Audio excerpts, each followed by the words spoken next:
আলহামদুলিল্লাহি রাব্বিল আলামিন আসসালাতু আসসালামু আলাইকা আলা সাইয়্যিদিল মুরসালিন ওয়া আলিহি ওয়া সাহবিহি আজমাইন। সমস্ত প্রশংসা একমাত্র মহান আল্লাহ তাআলার জন্য এবং লাখো কোটি দুরূদ ও সালাম শ্রেষ্ঠ নবী, প্রিয় নবী, নবীদের নবী, সরকারে দো আলম রাসূল পাক সাল্লাল্লাহু আলাইহি ওয়াসাল্লামের উপর। সম্মানিত দিনী ভাই বোনেরা, সম্মানিত ভিউয়ার্স, সকলের প্রতি আমি গুনাহগারের আন্তরিক সালাম, আসসালামু আলাইকুম ওয়া রাহমাতুল্লাহ। আলহামদুলিল্লাহ, দেখতে দেখতে চলে এলাম 59তম পর্বে, শয়তানের মোকাবেলা এবং আল্লাহ প্রাপ্তির উপায়।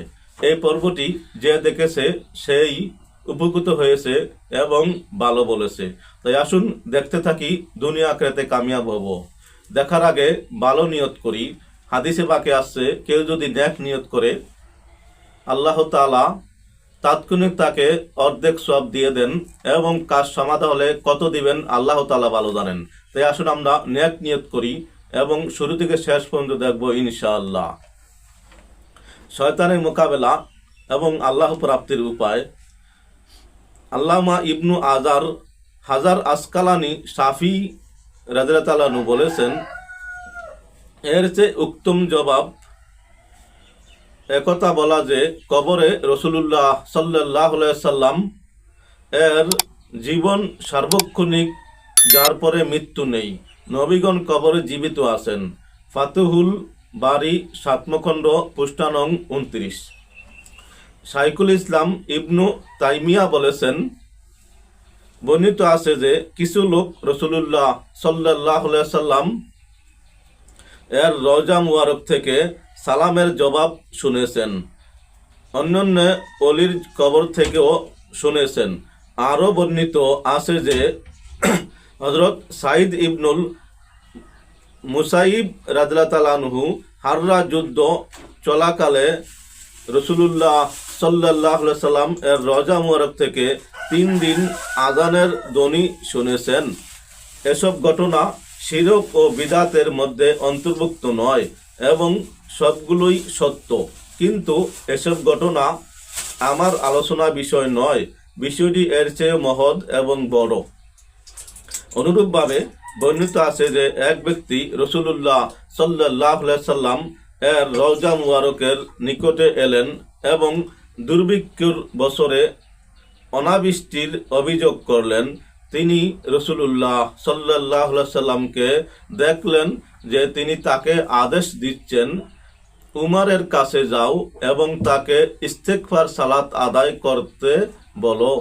এ ধরনের অনেক ঘটনা রাসূলুল্লাহ সাল্লাল্লাহু আলাইহি সাল্লাম ব্যতীত তার উম্মতের অনেক মাশায়েখ থেকেও প্রমাণিত আছে। ইকতিদাউস সিরাতিল মুস্তাকিম।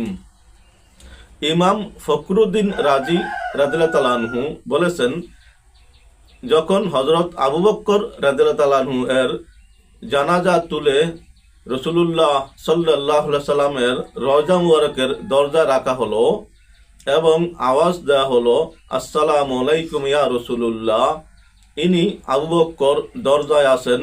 তখন হঠাৎ দরজা খুলে গেল এবং দরজা মুবারকের ভিতর থেকে একজন ঘোষণাকারী ঘোষণা করলেন, হাবিবকে হাবিবের কাছে আনো। তাফসিরুল ফকরির রাজি। আল্লামা ইবনু কাসির ও আল্লামা ইবনু হাজার রাদিয়াল্লাহু তাআলা আনহু বলেছেন, অনেক যুবক মসজিদে নববীতে অবস্থান করত, সে মারা গেল। কয়েকদিন পরে হযরত উমর রাদিয়াল্লাহু তাআলা আনহু জানতে পেরে তার শোক সমাপ্ত পিতাকে সান্ত্বনা দিলেন এবং তার কবরে গমন করলেন। অতঃপর হযরত উমর রাদিয়াল্লাহু তাআলা আনহু যুবকের কবরে গেলেন এবং সঙ্গীদেরকে নিয়ে জানাজা আদায় করলেন। এরপর যুবককে সম্বোধন করে এ আয়াত পাঠ করলেন যে তার রবের সামনে দণ্ডায়মান হওয়াকে ভয় করো, তার জন্য 2টি জান্নাত। যুবক কবরের ভিতর থেকে জবাব দিল, হে উমর, আমার রব আমাকে জান্নাতে এই নিয়ামত 2বার দান করেছেন। তাফসিরু ইকনি কাসির। সম্মানিত ভিউয়ার্স, ভালো কথা শুনতে গেলে শয়তানের ধোঁকা বেশি বেশি আসে। তাই ধৈর্য সহকারে দেখতে হবে, কামিয়াব হতে হলে। ইমাম সারানি রহমতুল্লাহ আলাইহি এর কিতাব আল আনোয়ারুল কুদসিয়া আর মধ্যে বলেছেন, হৃদয়ের দরজা খোলার পরে সেখানে মহান আল্লাহর বদান্যতায় উহাকে প্রদান করা, প্রকাশ করা এবং স্পষ্ট করার মাধ্যমে কাশফ অর্জিত হয়।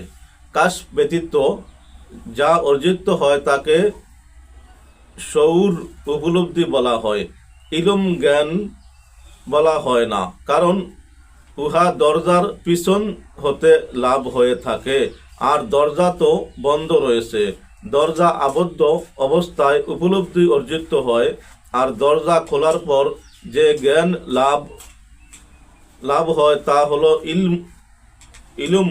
আল্লাহ তাআলার ওলি এবং আল্লাহ অন্বেষণকারী বান্দাগণ হৃদয়ের এ দরজা খোলার জন্যই চেষ্টা করে থাকেন, যাতে তার সর্বাবস্থায় অন্তর্দৃষ্টির সাথে আল্লাহ তাআলার প্রতি সচেতন থাকতে পারেন। সৃষ্টির কাছে প্রকাশিত হওয়ার উদ্দেশ্য নয়, তারা আল্লাহ প্রদত্ত নূরের উপর প্রতিষ্ঠিত রয়েছেন। ফুসুসুল হিকাম পৃষ্ঠা নং 331। আল ইয়াকুত ওয়াল জাওয়ায়ের 1 খণ্ডে 28 পৃষ্ঠায় বলা হয়েছে, সঠিকভাবে আল্লাহ তাআলার পরিচয় ব্যতীত কোনো মানুষের ইবাদত শুদ্ধ হয় না। সাবধান, আল্লাহ তাআলার পরিচয়ের ব্যাপারে কাশফ ব্যতীত অন্য কোনো কিছুতেই সন্তুষ্ট থেকো না। মুতাকাল্লিমিন এবং বাবুকগণ যেমন আল্লাহ তাআলার পরিচয় লাভের ব্যাপারে শুধু তাদের কালাম ও চিন্তা নিয়েই সন্তুষ্ট আছে, সেইরূপ হইও না। আল ইয়াউকিত ওয়াল জাওয়াহির। সম্মানিত দিনী ভাই বোনেরা, সম্মানিত দিন বিওয়াস, আমরা যা কিছু শুনলাম ইনশাআল্লাহ আমল করার চেষ্টা করি, এতে আমাদের সফলতার সম্ভাবনা অতি বেশি। তাই আসুন ভালো কিছু বেশি বেশি শেয়ার করি, সওয়াবের আশায়, নেকির আশায়। সম্মানিত বিওয়াস, ভালো লাগলে সাবস্ক্রাইব, শেয়ার ও লাইক করে